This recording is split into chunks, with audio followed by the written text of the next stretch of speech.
strange sounding loud, died on the peace train. He conquered the wild world of pop with heartfelt songs that spoke eloquently to his times. Don't you feel a change coming from another side of time? Essentially, I lived and breathed music. That was my life. There's always something new. He burst onto the scene in the swinging 60s, a fresh-faced teen sensation called Cat. Got out of the car with all these girls screaming. They virtually almost stripped him. It was unbelievable. I was on the road, sleeping between lorry lights. But the young star burned out in a flash. Trouble, oh, trouble set me free. The doctor said to him that, you know, you only had a couple of weeks of life left in you. You would have been dead. Oh, baby, baby, it's a wild world. Cat climbed back, this time to even greater heights. In the 70s, he sent 7 albums into the top 10. This is a guy that could sell out Madison Square Garden 2 nights in a row without a record out. And I know that I have to go away. I know I have to go. But after selling 40 million records, he turned his back on the business, and Cat Stevens was no more. There was no more left in me. I want to get off, is what he was saying, and I want to be free. I think I see the light coming through me. His devoted fans were mystified, unable or unwilling to understand why. I'm still being viewed as someone who has said and done things which I've never said and never done. Don't hand me back to me, bitter blue, my bitter blue. Now, for the first time, he sets the record straight about his remarkable journey. The tale of a cat with 3 lives. Cat Stevens, the story behind the music. I'm trying now to come out to give people a chance to have a bit more intimate understanding of who I am and what I believe. I gave my last chance to you. Don't hand me back to me, bitter blue.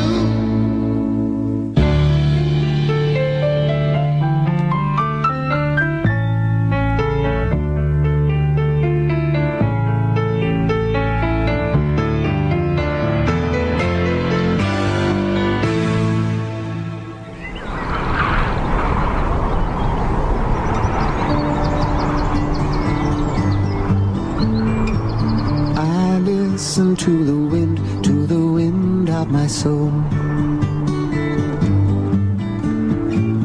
Where I'll end up, well, I think only God really knows. The force that propels his soul has taken him on an extraordinary journey. More than once, he ascended the heights of stardom. More than once, he faced death. And more than once, he was saved. I swam upon the devil's lake, but never, never, never, never, I'll never make the same mistake. In a relentless quest for his true identity, he changed his sound, his persona, and even his name. Now I'm on my way, I know I am. The world knew him as Cat Stevens, the poetic troubadour whose searching songs speak to generations. I thank the moon, I had the strength to stop. But while the writer's introspective lyrics may have pointed to his journey's end, when he turned his back on stardom, it shocked everyone. I just decided to take a jump. And I said, until I know better, until I know how music can fit into this whole thing, or how I can express myself in a new way, perhaps I better take a break. Come the morning, I'll be far from here, slowly rising in another sphere. Oh, world, goodbye. The path he chose led him to a faith few in the West understand. As I'll be home in the sky in the morning. Bye, bye, bye, bye. Lovely city, when do you lie? The long road he's traveled began just after the Second World War, amidst the chaos of London's bustling West End. Born Stephen Dimitri Giorgio in 1948, he was the youngest of 3 children. His older brother David says Stephen stood out from the very start. My brother was an extremely beautiful child, and so much so that we used to go out, when my mother would go out for walks and stuff like that with the stroller, people would stop us just to have a look at the have this beautiful baby. As years went by, the boy grew high and the village looked on in awe. His mother Ingrid was Swedish with a mild disposition. His father Stavros was a spirited Greek Cypriot whose presence could be felt blocks away. He had a very loud voice and he was always shouting for Stevie or David, and it really was deafening. And that's the kind of environment he grew up in. The neighborhood remains much as it was when the Giorgio family lived in cramped quarters above the restaurant they ran in the West End. The Moulin Rouge put food on the Giorgio's table, and Stephen was pressed into service at a tender age. I was trained very early on, you know, to be able to work in the restaurant, to serve, to be a waiter. That's how I learnt to first serve, you know, the public. Remember the days of the old schoolyard? We used to laugh a lot. Oh, don't you remember the days of the old schoolyard? Stephen attended St. Joseph's Catholic School, where the nun's stern warning about the wages of sin left a lasting impression. It was the awakening of my conscience. But of course the messages I was receiving were both different. You know, one was in the church, was warning me, you know, about the fleshly pleasures of life, and the other one was actually attracting me towards it. Oh, I can't keep it in. I can't keep it in. I've got to let it out. Stephen was no choir boy. He and his best friend Andrew Karitsis often played hooky, running the streets of the city's seedier side, slipping into movie houses, scaling rooftops, and playing pinball. That was our playground, which was the West End, really. Quite dangerous if you think about it at that kind of age. But we experimented with most things, but yeah, we had a good time. Good laugh, good friends. Now every second down the nose, on the city road. The West End was tough, but its vibrant musical theater scene held a special fascination for Stephen. I'd be hanging around the stage door, listening to the music and meeting the cast. West Side Story, you know, gave me a kind of a new vision of life. Stephen had always hoped to become a painter, but now he confided in his elder brother that he wanted to chase a different dream. One day he came to me and he said, David, I'm going to be a singer. I said, a singer? I said, you're going to be an artist. He said, no, I'm going to be a singer. I said, all right then, why don't you sing something for me? So he started to sing this song. I said, you'll never be a singer. Yes, I'm going to be a pop star now. Yes, I'm going to be a pop star. It was suddenly an explosion, and there were the Beatles, who had opened up a whole new window of opportunity for kids like me, and all you needed was a guitar. Oh, mama, mama, see me. Mama, mama, see me on the TV. The teenager persuaded his father to buy him his first guitar, and he retreated to his room above the restaurant. There, he immersed himself in music. I suppose it was my retreat. I had all my records there, which were just by the side of my bed, so I could, you know, go to sleep while the record was playing. And it was in a way my own little world. In 1964, Stephen, Andrew Karitsis, and another pal formed a band of sorts. But only minutes into their first gig, it was obvious who the real star was. Oh, mama, mama, see me. Mama, mama, see me on my first gig. Slowly, we kind of like disappeared behind Stephen. And we slowly shrank behind him, and he just out there, he was giving it his all, you know, and he was very good. In the end, I realized I better go it alone. So the ambitious young artist went to work, writing songs at a furious pace. Baby, we're back to the good old times, and that's for sure. A year passed, and I said, well, okay, sing me some songs then. And he started to sing some songs. And I turned around to him and said, I think you're going to be a star. Stephen now had his once skeptical big brother in his corner. David became an irrepressible force, determined to get Stephen discovered. I went to a restaurant right on the corner of Tin Pan Alley. I went into the restaurant. I stood up on a chair. I said, everybody, quiet. Because I knew it was full of people from the business. I need somebody in here to give me a name and address I have Gina's brother. He's a great singer. Somebody in here, please help me.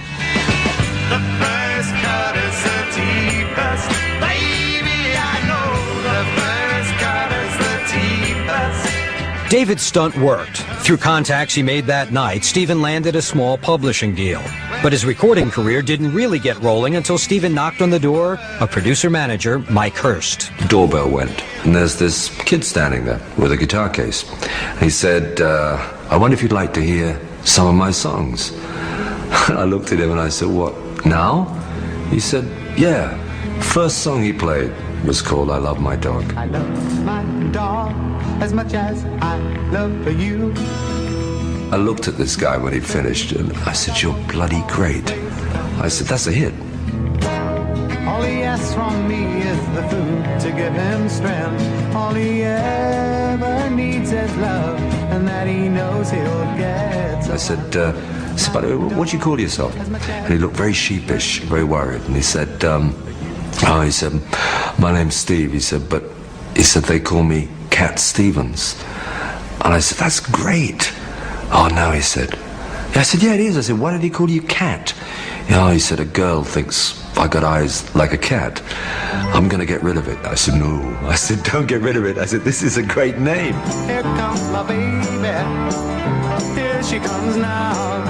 Hurst quickly signed the newly christened Cat Stevens, and within weeks they had a deal with Durham Records, a new offshoot of the Decca label. From there, you know, Mike became my number one man, you know, the man who's going to take me into the business. Never could be mine, no matter how I try.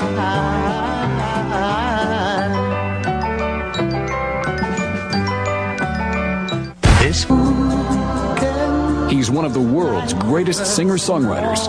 This is Cat Stevъns. oh, very young, what we Now, for the first time, his greatest hits are together in one incredible collection. The very best of Cat Stevъns. Oh, baby, baby, it's a wild world. 20 unforgettable songs like Wild World, Peace Train, Moonshadow, and many more. As I love you. With producer-manager Mike Hurst firmly in control, fledgling folk artist Cat Stevъns was fitted with a new look and a big band pop sound. In October 1966, his first single, I Love My Dog, clawed its way onto the British charts, peaking at number 28. We had transistor radios in those days, little things, crackly things, and then suddenly somebody said, it's on, you know. We went darting outside. I remember the spot exactly. It was just outside the shop. And I can't remember who's mum or whoever was with me, and we were listening to this, you know, I Love My Dog. And that was the beginning. Matthew and Son, the what's never done, there's always something new. 2 months later, his next single, Matthew and Son, exploded. The head of promotion, Decca Records, comes charging down the stairs, says, Mike, he said, you want to know what our sales were up to lunchtime today? I said, what? He said, 90,000 by lunch. He's got people who've been working for 50 years. No one asks for more money, cause nobody cares, even though they're pretty low and their rent's in arrears. Matthew and Son shot to number 2 in the UK. Mike Hurst had taken a scruffy kid from London's West End and transformed him into England's hottest teen sensation. He got out of the car with all these girls screaming, and there must have been, I don't know, 30 girls going berserk, and his head disappeared in the melee.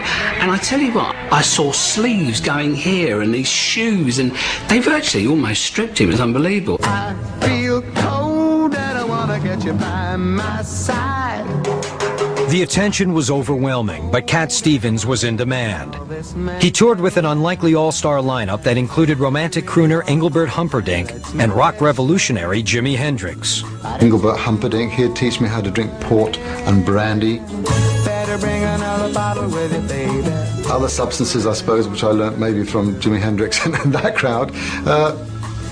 That was a very, very, you know, I would say taxing period on my health. And it was taxing on his relationship with Mike Hurst. Streetwise Stevъns was becoming his own man. Perhaps lost a bit of my innocence very early on, but I never lost my conscience, and I think that was perhaps a very important point to my whole life, is that I was always protective of my soul, and I never really sold out to anybody. As time went on, Mike Hurst sensed he was losing control of Cat. I always said to Steve, I don't want you going to any clubs. I don't want you in the London clubs. I don't want you in there because you should be untouchable, unseeable. You're the star. And I could see he wasn't happy with this. In the spring of 1967, Cat went into the studio with Mike Hurst to record his first album.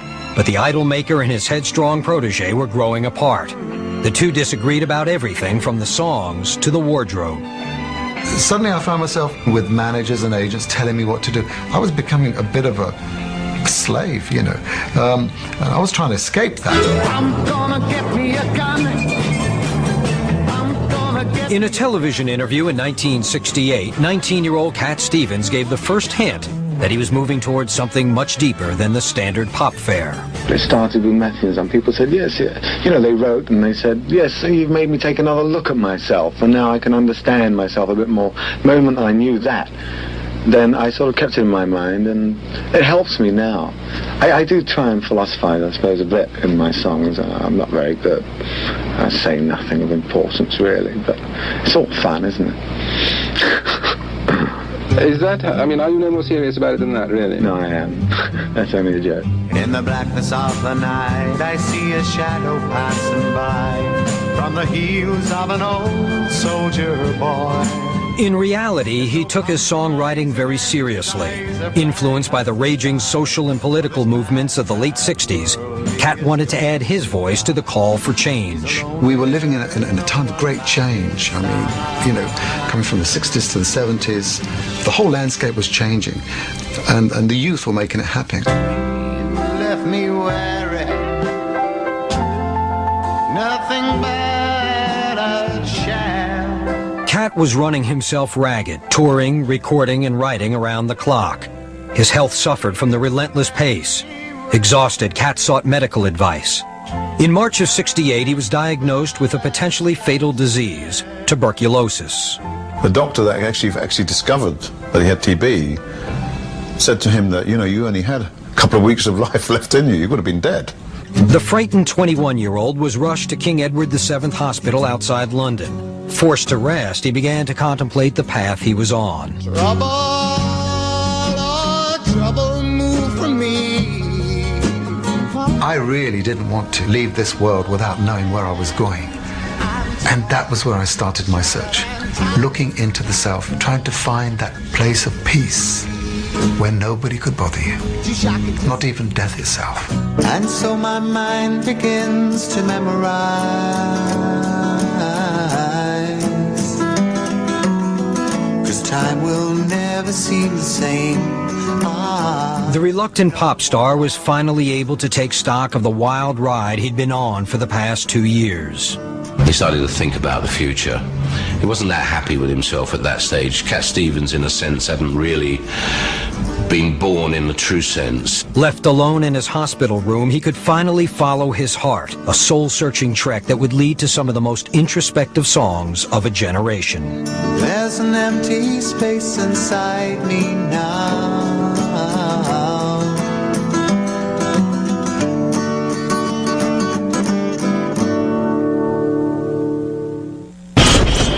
The top can be yours so very lonely. Stricken with tuberculosis in March of '68, the 19-year-old pop star known as Cat Stevens had a close brush with death.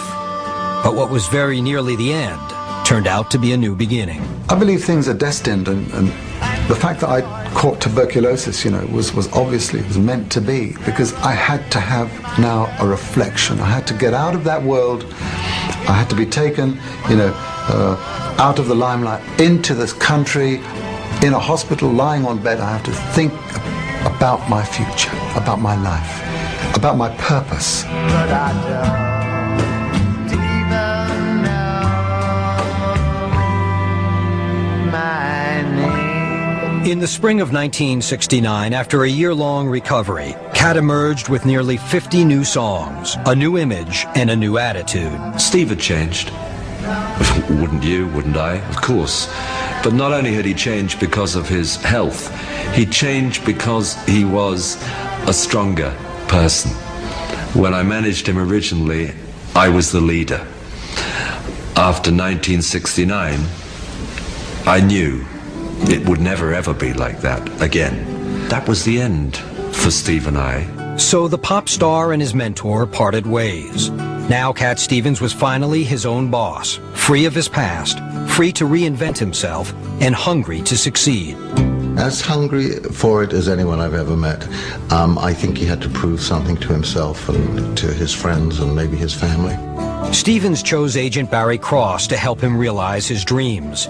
In him, Cat found someone he felt he could trust. Immediately, I saw potential in him and he saw potential in me. And I said, look, if you get me a #1, I'll buy you a Rolls Royce. Within weeks of signing on as manager, Barry Cross arranged for Cat to meet the respected founder of Island Records, Chris Blackwell. He sat down and, you know, he played me a song. I liked it, it was nice. And he played me another song, and again, it was fine. And then the third song he played was called Father and Son. And I thought, wow, this is incredible, this song. It's not time to make a change. Just relax, take it easy. You're still young, that's your fault. There's so much you have to know. Just the way he was just there on his own with acoustic guitar, just playing the songs, singing it. They were complete. They didn't need anything more to my ear. With Cat Stevens now signed to Island Records, the search was on for a producer to help realize his potential. Chris Blackwell chose ex-Yardbird Paul Samwell Smith. I could always say, Steve, go and sit and just do the song, vocal and guitar, or vocal and piano at the same time. And you can build around that so easily. And that was always, for me, the core of our work together. Paul and Cat went straight to work, drawing from the dozens of songs that Cat had written while recovering from tuberculosis. Stevens tackled each recording with unbridled passion and intensity. Steve was a perfectionist in the studio. Having got the take he wanted, would then chase it home till 2 in the morning. He called the album Mona Bone Jackin'. Released in Europe in April 1970, it gave fans of the former teen sensation their first taste of the pure, poignant sound of the new Cat Stevens. I think I see the light coming through me. Those songs in that album were very, very reflective, particularly connected to my search, my awakening, if you like, to my soul, to my identity. My lady Dabambi, why do you sleep so still? In August, Lady Darbanville, the album's first single, reached number 8 on the UK charts. Still, Cat Stevens was largely unknown in the United States. So Island Records boss Chris Blackwell made a deal with A&M's Jerry Moss to distribute Cat's records in America. He was a very easy cat. Had been through a bit of it before, you know, so very, very friendly with the record side people. Very easy to develop rapport with. Then in the fall of 1970, armed with little more than their dreams, Cat and guitarist Alan Davies set out to crack the American rock market. Nothing could have prepared me for what it was like to land in New York and then 24 hours later be sound checking at the Fillmore East. It was terrifying. We were on the same bill as Traffic.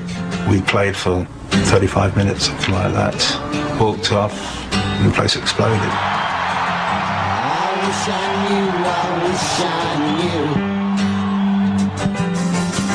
knew, what makes me me, what makes you you. Flushed with the warmth of the response from American audiences, Cat Stevens returned to the studio and began laboring on what would become one of the classic albums of the decade. We then went to work on Tea for the Tillerman, and that took a long time. We were actually in and out of the studio, not all the time, of course, for about 7 months, which was much more like it from my point of view, because I'd heard that Simon and Garfunkel had spent sort of 800 recording hours on Bridge Over Troubled Water. I thought, well, it can't be proper unless you do that. Then I found myself alone, hoping that someone would miss me. One of the best moments of my life in the record business was hearing the playback of Tea for the Tillerman. I remember very clearly hearing it and hearing the first track and thinking, wow, this is fantastic. Then the second and the third and the fourth and the fifth. I've never ever heard a record as good as that. But sometimes you have to moan when nothing seems to suit you. But nevertheless, you know, you're locked towards the future. Songs like But I Might Die Tonight and On the Road to Find Out, you know, these were songs which were reflecting, I think, a general interest in which was in my generation for more answers than we'd been given. Cat Stevens was rapidly blazing a trail for the singer-songwriters of the 1970s with his deeply personal lyrics. But it was a more cynical song about hard lessons learned that would mark his biggest breakthrough. Oh, baby, baby, it's a wild world. And I'll always remember you like a child girl. The whole idea was very, very clear that, you know, out there is a world which is very, very difficult to understand. And it's not easy, so get ready. You know, I've seen a lot of what the world can do, and it's breaking my heart in two, because I never want to see you sad, girl. Don't be a bad girl. On the verge of international stardom, Cat Stevens was about to find out just how wild his world could get. But just remember, there's a lot of bad hands, beware.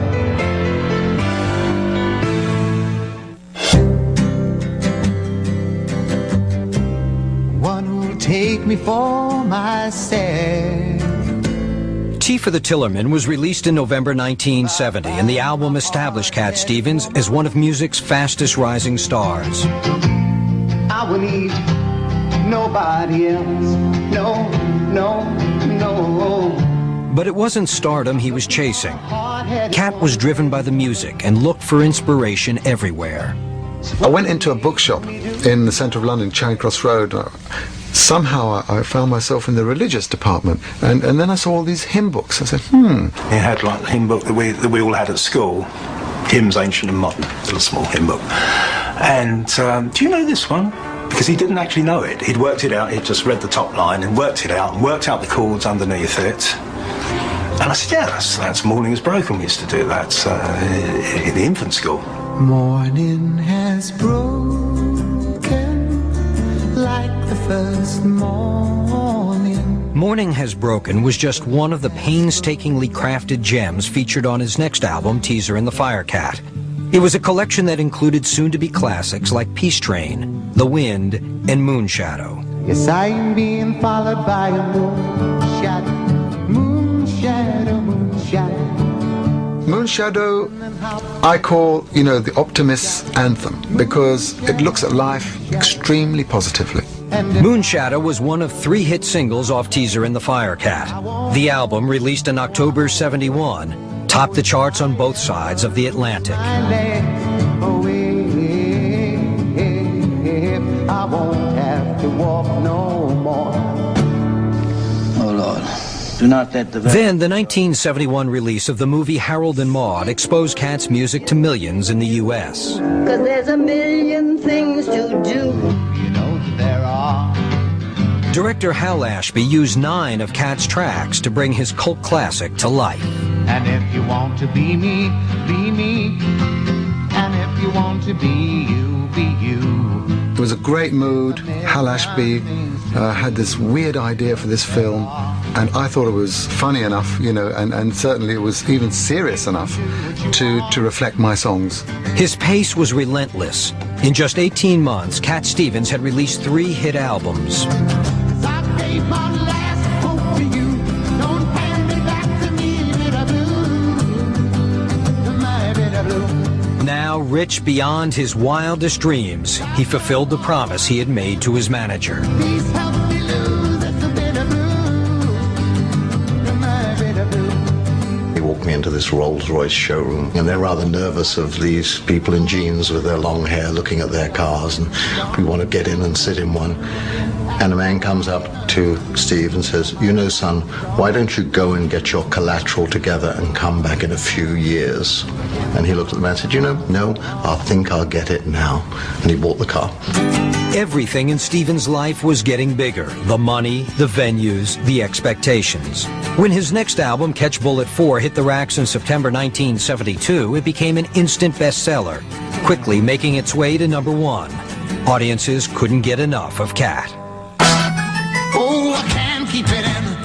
I can't keep it I probably witnessed more natural standing ovations at a Cat Stevens concert.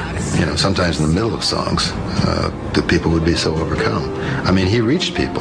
This is a guy that could sell out Madison Square Garden twice, you know, 2 nights in a row without a record out. Now, oh, I'm on my way, I know I am. But times were when I thought not. But the more adulation the star received, the more he withdrew. Like many in his generation, Cat was seeking answers to his growing sense of spiritual emptiness. He explored Eastern religions and New Age philosophies, topics he'd been interested in for years. My search was going on at the same time as I was playing, you know, 40,000 seaters in Houston, you know, and that kind of paradox was with me. In a way, throughout my life, I had this kind of, you know, this ability to kind of cross thresholds. Keen to step out of the mainstream, he left England and his usual studio team to record an album in Jamaica with session musicians. Released in July of '73, the aptly titled Foreigner sold well, but alienated many critics. You say you want to seek the truth, but it's hard to find. In early '74, a short-haired Cat Stevens took a break from recording and traveled to Ethiopia as a goodwill ambassador for UNICEF. The objective of his trek was to garner much-needed publicity for the UN's project to aid sick and starving children.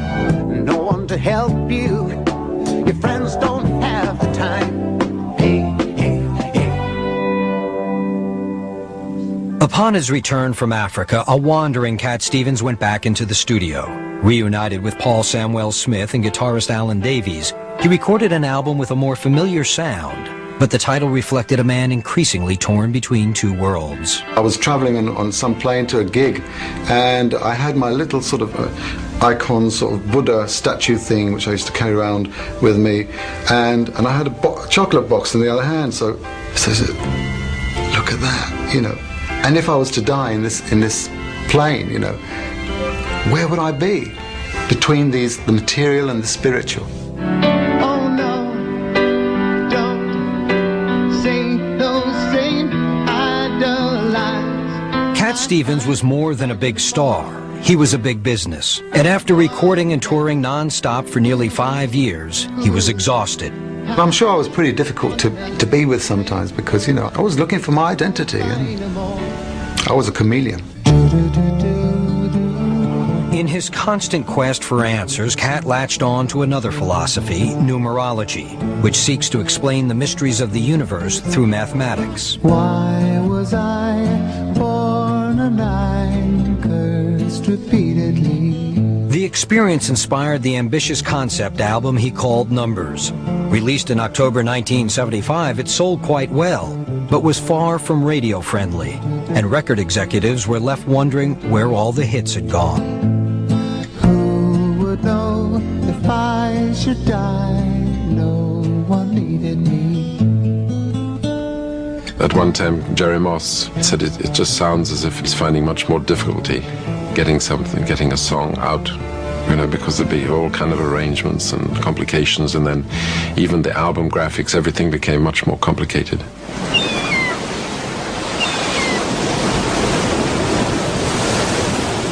In 1975, just before he was to undertake another major tour, an anxious Cat Stevens visited Jerry Moss at his home in Malibu. I think we were hoping it was going to be a nicer day, you know, and somehow it didn't turn out that way. It was pretty much like this kind of day. With his hosts inside preparing for lunch, Cat decided to go swimming. But just as he swam beyond the surf, he was caught in a current and pulled out to sea. Suddenly I realized that I was fighting the ocean, and the tide was going that way, and I wasn't getting any closer. The fear of death struck me, and I suddenly held myself and I said, oh God, if you save me, I'll work for you. And at that moment, a wave pushed me forward, and suddenly I was swimming back with all the energy that I needed, and I was back on land. And I thank God. On that fateful day, Cat Stevens made a solemn promise that he would repay God for sparing his life, but he had no idea how he'd fulfill it. I was just grateful to still be here. Because I was a lover of life, you know, and I still hadn't worked it out. And now I was given a chance, second chance. Miles from nowhere, yes, I'll take my time. Oh, yeah, to reach there.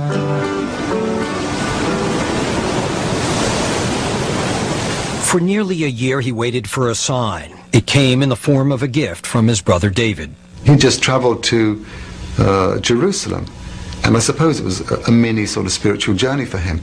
But it's amazing that he discovered another religion. I kind of almost tripped into it by going to the Dome on the Rock, which is the mosque there.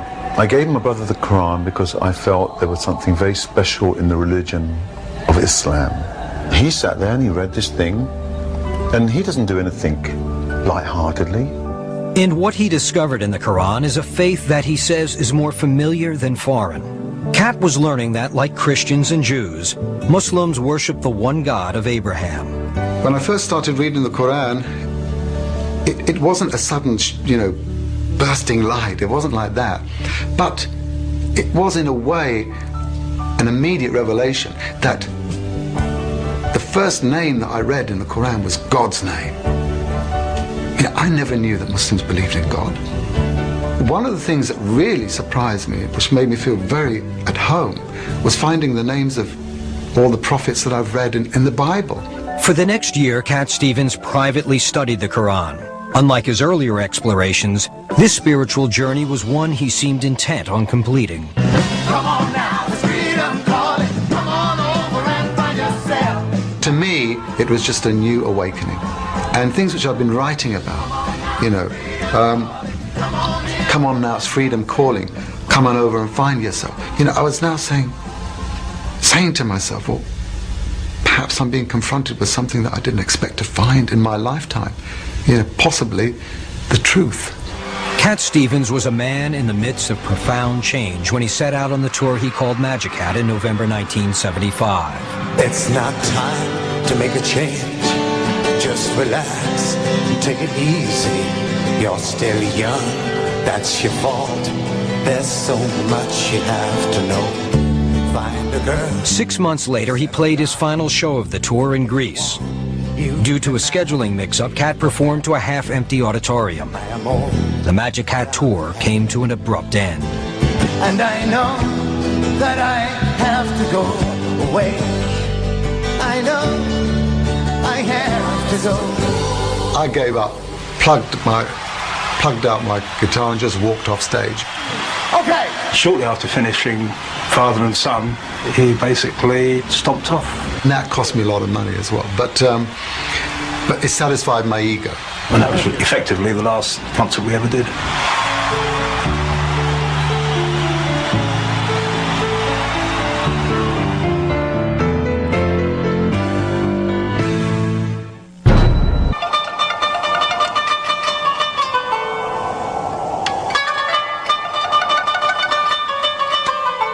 Inspired by the Quran, Cat Stevens was gradually moving toward the Islamic faith. In early 1977, his spiritual journey continued when he traveled to Jerusalem.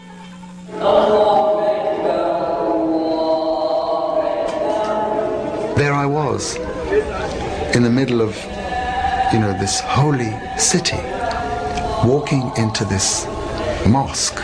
And I think some Muslims came up to me because, you know, they'd had some problem before, people walking in and trying to cause damage to the mosque. They came up to me and they said, who are you? I think that was the first time that I said, I'm a Muslim.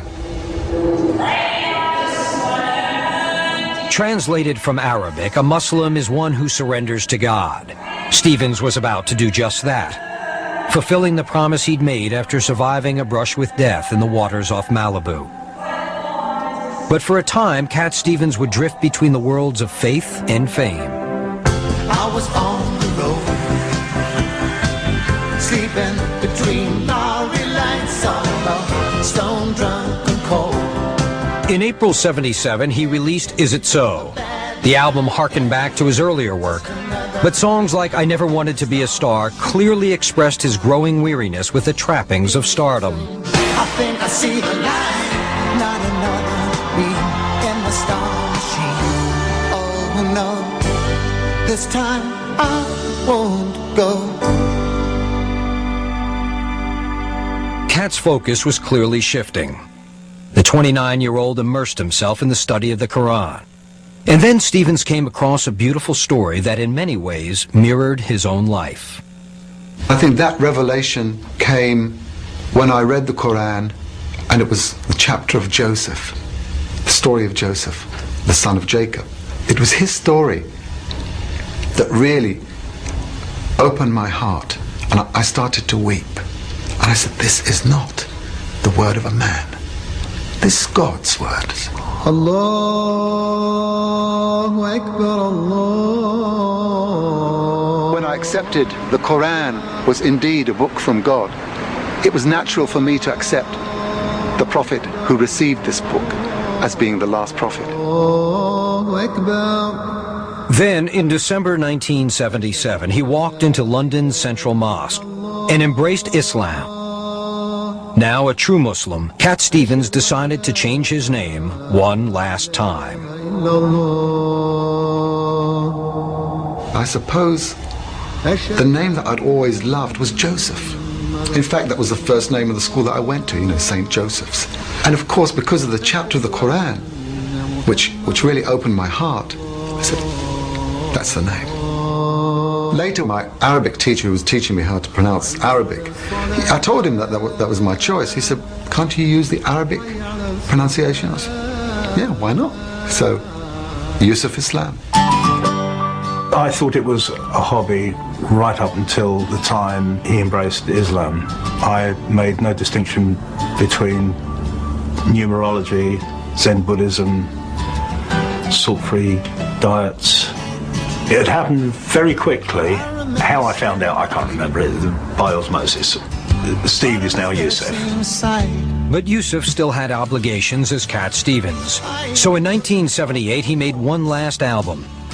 The appropriately titled Back to Earth was an eloquent farewell. I'm not seeking any more pain, 'cause I've had enough of that. I was now able to make life my art. I now have been singing about, doing so many great things and changing the world. Well, the Quran said, to me, if you don't change what's within you, you can't change anything. And so that's where you have to start. There was no more left in me. Back to earth was his coming down, his getting off. I want to get off, is what he was saying. I want to get off, and I want to be free. Then Yusuf realized he may have to sacrifice the career to which he dedicated so much of his life. Being on stage, being highlighted, and being, if you like, the center of attention was in itself slightly idolizing. And that, of course, was opposed to what Islam was teaching. Gluttony, conceit, competition, envy, sex, drugs, rock and roll. So therefore, it was obvious that I had to readjust myself to my new life. So in May 1978, Yusuf Islam announced the Cat Stevens era was over. It was an unprecedented move. No other star of his stature had walked away so abruptly. From a business point of view, he was really not interested in recording anymore.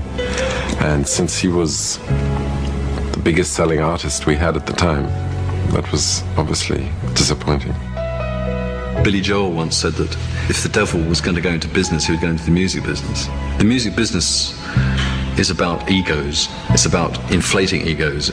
Islam is very much opposite that kind of ethic. It's about diminishing the power of the ego.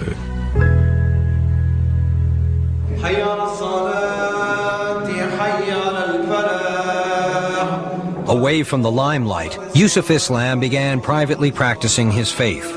The director of London's Central Mosque remembers that the congregation welcomed Yusuf, but were uncertain what to make of the former superstar. the British community in general regarded this also with both fascination, admiration, and, shall I say, mystification as well. Because what on earth, what is there in Islam to make a man abandon fame and fortune so easily? While his family came to understand and support his decision, Yusuf Islam was now building a new life and leaving his past behind. He seemed to fall in love with the religion, and when it came to marriage, he was very wise in as much as he went along the route of the arranged marriage. And I think he had a couple of choices. And I remember bringing them home to see Mum, you know, and have like dinner. And then after that, I asked my mother, you know, well, which girl do you think I should marry, you know? And she said, and she told me which one. And she was right. Yusuf was married on September 7th, 1979, and was looking forward to becoming a father. Yusuf loved children. Over the years, he had made several trips to Africa and Bangladesh as the Goodwill Ambassador for UNICEF. So when he was asked to play at a children's benefit concert, he readily agreed. The thousands who came to London's Wembley Stadium on November 22nd, 1979, witnessed the final performance of Cat Stevens.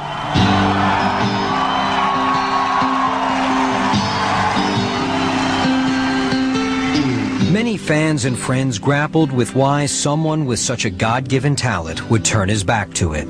It's not time to make a change. Just relax, take it easy. It was strange, sad, and it was the basis of a great deal of my career, so it was a vast change for me. I'd been very, very fortunate in attaching myself to a major talent, so for a while there was a sense of loss. And I know that I have to go away. I know I have to go. Yusuf Islam donated much of his fortune to humanitarian causes. He gave up alcohol, and erasing any hope of a return to the stage, he auctioned off all his musical instruments, giving the proceeds to charity.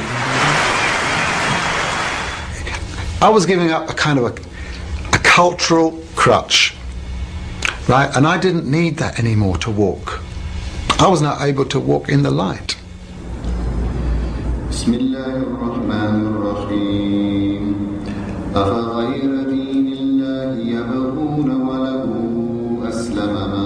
I said to him, well, I hope you will continue to sing. Oh, he said, no, I have given it up. Why not? Why have you? Why have you given it up for? And he said that, well, he was told that it was haram. It was not allowed in Islam. I said, well, that's a view which is not really the sound view.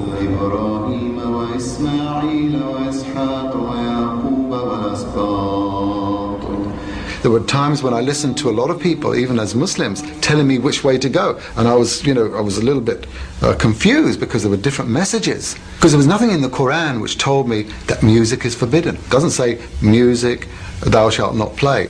I always took the safest path. For Yusuf, the safe path meant abiding by a conservative Muslim view of music. If he was ever to perform again, he would use nothing more than his voice and percussion. Eyes for Allah, nothing but Allah. Ba is the beginning of Bismillah. In 1981, inspired by the birth of his first child, a little girl called Hassana, Yusuf Islam returned to writing. His first new work was a song called A is for Allah, a children's guide to Islam. He is very, very concerned with the blossoming, if you like, of an Islamic Western culture. And the best place to begin with that is within education. Well, that's right. What's your name? No, you know who I am? Yeah, I know. Yusuf Islam. Yes. In 1983, Yusuf used his own money to create the UK's first all-Muslim school called Islamia. I wasn't clever, I wasn't an academic, but I knew I had a job to do, and that was to teach my child, you know, not only the academic aspects and general subjects, but how to live. His work on behalf of Muslim children pushed Yusuf Islam back onto the front page, and he reluctantly became an unofficial spokesman for his new faith. a role he would soon pay a high price for.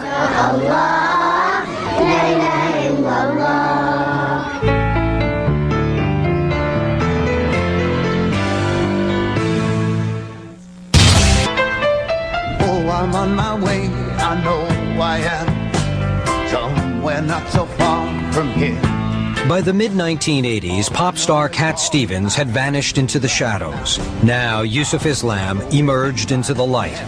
He worked tirelessly for Muslim causes around the world and was compelled to serve as a spokesman for the Islamic community. Yet the media viewed his every move with suspicion. Then in February 1989, he was drawn into a controversy which for a time would eclipse a decade of good deeds.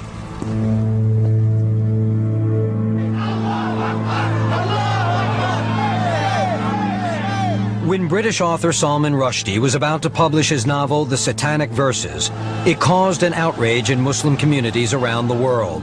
They alleged that the author committed blasphemy by insulting God and his prophets. I was contacted by someone saying there's a book coming out and will you join a petition to write to the publishers? And that's what we did, it was very simple. The petition to stop the book's distribution failed. Then the already volatile situation was ignited. Iran's Islamic leader, the Ayatollah Khomeini, issued a judgment or a fatwa calling for the death of Salman Rushdie. I found myself somehow being pushed up to the front of the vanguard of this kind of struggle and being asked to comment. Because our aim is an ideal society. I mean, if you Within days of the controversy erupting, s.a.s. found himself in the hot seat, pressed to explain the Quran's position on blasphemy. Yusuf, a recent convert, said, like the Bible, the Quran states that blasphemy is a capital offense. I'd done enough studying at that point to be able to actually sort of more or less quote, chapter and verse and the commentary of religious texts based on the Quran, of which there are different opinions. But I said, well, yeah, it says this. Next day, the headline read, "Cat says kill Rushdie." And I was horrified. The newspapers had it wrong. He never endorsed the fatwa on Rushdie's life. I was simply a new Muslim who had stated something which I thought was quite simple. And if you were to ask a Bible student, what the Ten Commandments were, you would expect him to read that and you wouldn't blame him for that. Appalled by the media's distortion of his comments, Yusuf immediately released a statement to clarify his position.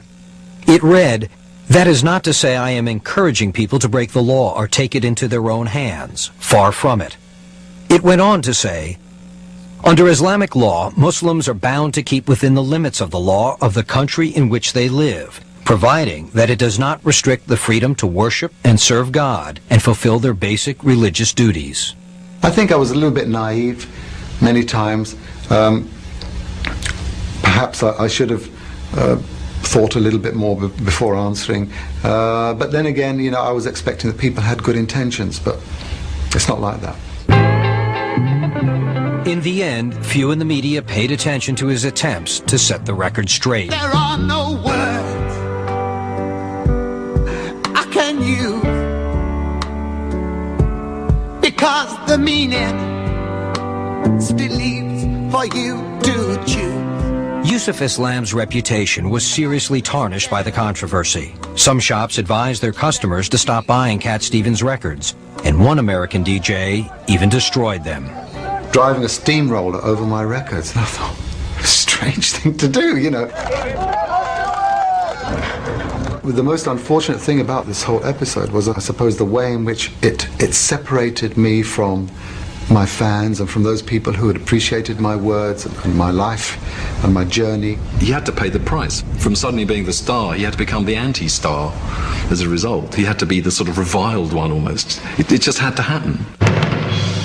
When I realized what was happening, I felt there was a time to get proactive. It became obvious that we can't just let others talk about what we believe. Now, convinced he had to do something to promote a greater understanding of his faith, Yusuf decided to record once more.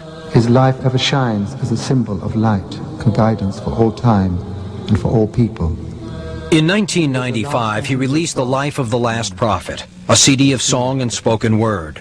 The record told the story of God's messenger, Muhammad. Muhammadur Rasulullah.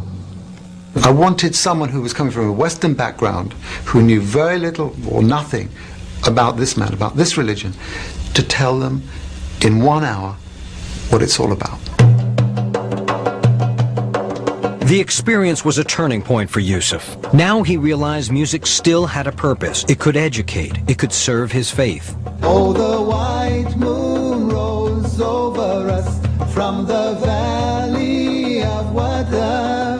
I think he was recognizing he'd been a bit too stiff, a bit too rigid in the past, and that you really had to take a much more fluid position.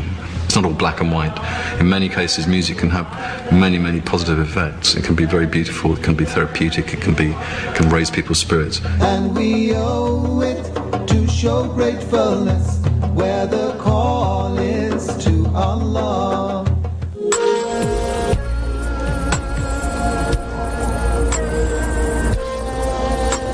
If Yusuf had any question that music could again play an important role in his life, he would find his answer under the harshest of circumstances. Fierce fighting has erupted in Bosnia. There are said to be an enormous number of casualties in Sarajevo. In the early 90s, the world woke up, slowly and belatedly, to the brutal conflict that was being waged in the former Yugoslavia. The battle lines were drawn along ethnic and religious lines. It's unimaginable to see how some human beings behave, with blind prejudice. Here it was, in the middle of Europe, the end of the 20th century, another genocide taking place.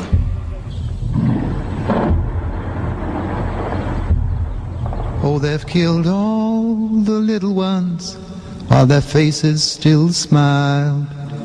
There was nothing to help them on the day that they died. No longer to laugh, no longer to be a child. Yusuf Islam began a humanitarian project to support the victims of the war by sending food and medical supplies. That aid was used by people like Dr. Irfan Ljubijankić. Dr. Ljubijankić, who also served as Bosnia's foreign minister, traveled to England on a diplomatic mission in 1995. While in London, he visited Yusuf to thank him for his efforts. I was really honored that he, as a doctor, as a symbol in a way of the defiance and the strength of the Bosnian nation, how he as a doctor had worked selflessly in the basement of Sarajevo, helping put together broken limbs and shot off, arms and legs. And this man, to me, was a brave man. Before he returned to Sarajevo, Dr. Ljubijankić gave Yusuf Islam a gift, a tape of a song he'd written about the enduring spirit of the Bosnian people. Just 3 months later, Yusuf received horrible news. Dr. Ljubijankić was killed when his helicopter was shot out of the sky. And I remember walking into his office the day he'd heard this news, and he looked, palpably shocked. That was the moment when I realized that the song he left me was something that I had to now do something with. I have no cannons that roar, but I have faith in God and love. The song was called I Have No Cannons That Roar, and became the title track of an album of contemporary and traditional Bosnian music, produced and financed by Yusuf Islam. And I surrender you to no one else, my mother, Bosnia, my love. To the Western ear, they do sound a bit strange when you first hear them. But so I think Yusuf kind of picked up on that and realized that actually making a record like this was more just to raise awareness. And Yusuf didn't stop with the record. On November 15, 1997, he drew world attention to the plight of the Bosnian people by stepping onto a Sarajevo stage. That night, in front of 10,000 survivors, he celebrated the spirit of their culture by giving his first live performance in nearly 2 decades. Habib Allah, Nabi Allah, Shafi Allah. Facing an audience again after 17 years wasn't particularly easy, but at the same time, because I had this wonderful support of people whose spirits were so strong and so vital, it lifted me.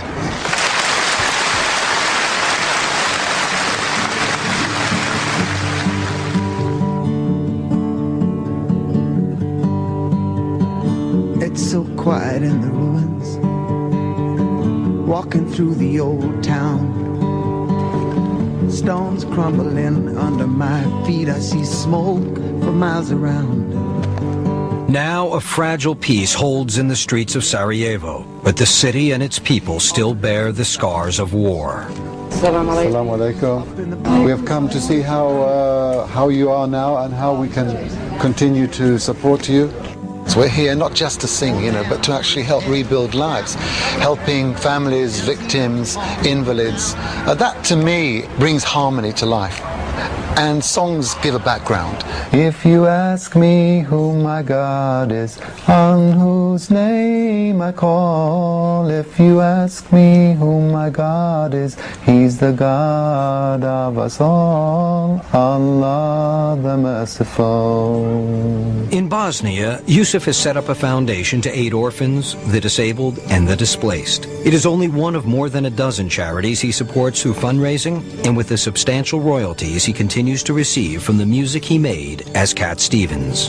Back in the old days, so nice to see you coming back in this town again. It's nice to see your friendly faces come peeking through. Haven't you yet the afternoon now? Paradoxically, the world he lives in today, the Islamic world, he's just as busy. They make just as many demands on him. He's never got any time to do anything. In fact, he works harder now than he ever did as a pop star. He's like a virtuoso musician without an instrument. It's nice to see you coming back in this town again.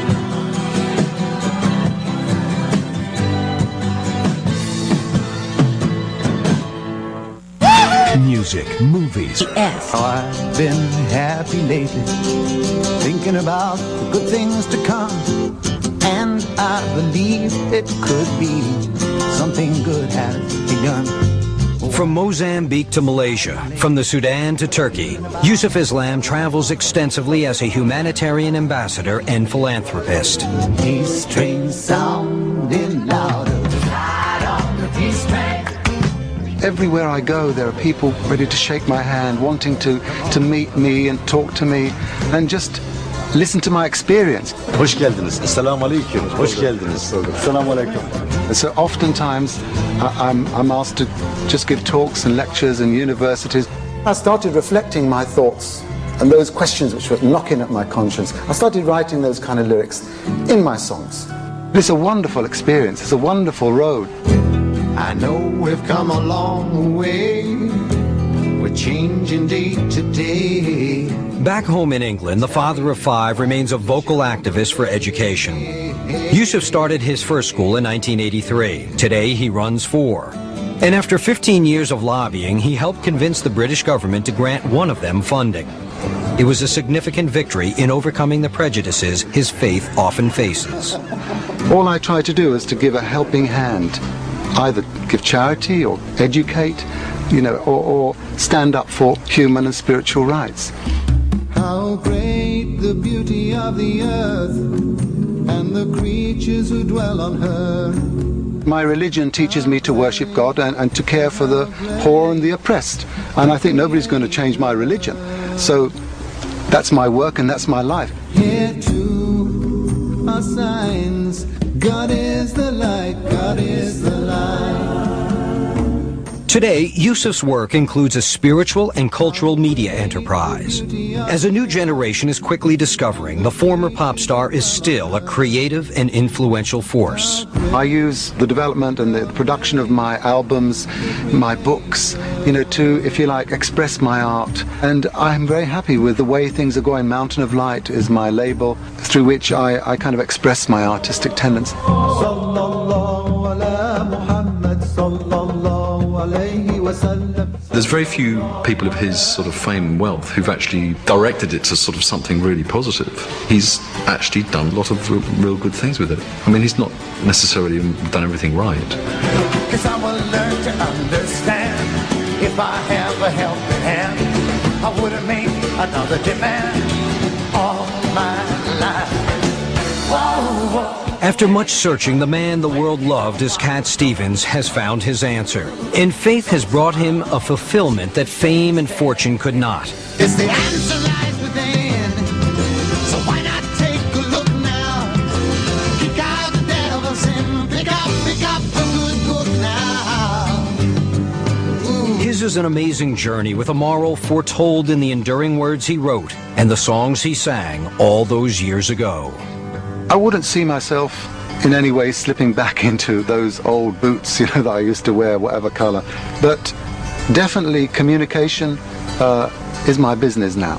And I think that music is one of the forms of communication. It's an international language. So whatever will speak to people, whatever people will be ready to listen to, I'll be there, I hope. Now get your bags together. Go bring your friends too. Soon we'll be with you. Now come and join the live. It's not so far from you. After 20 years, he broke his silence. He told his story in his own words. If you missed one moment of the Cat Stevens Behind the Music, catch it all again tonight at 9/8 Central. Until then, stay tuned for John Denver Behind the Music, next on VH1. Everyone, jump up on the piece. Come on, come on, come on. Let's come on, peace train. Hey, it's a peace train. Oh, oh, oh.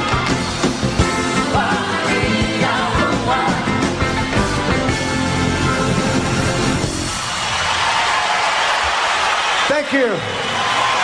And good night. I love you. You've been beautiful.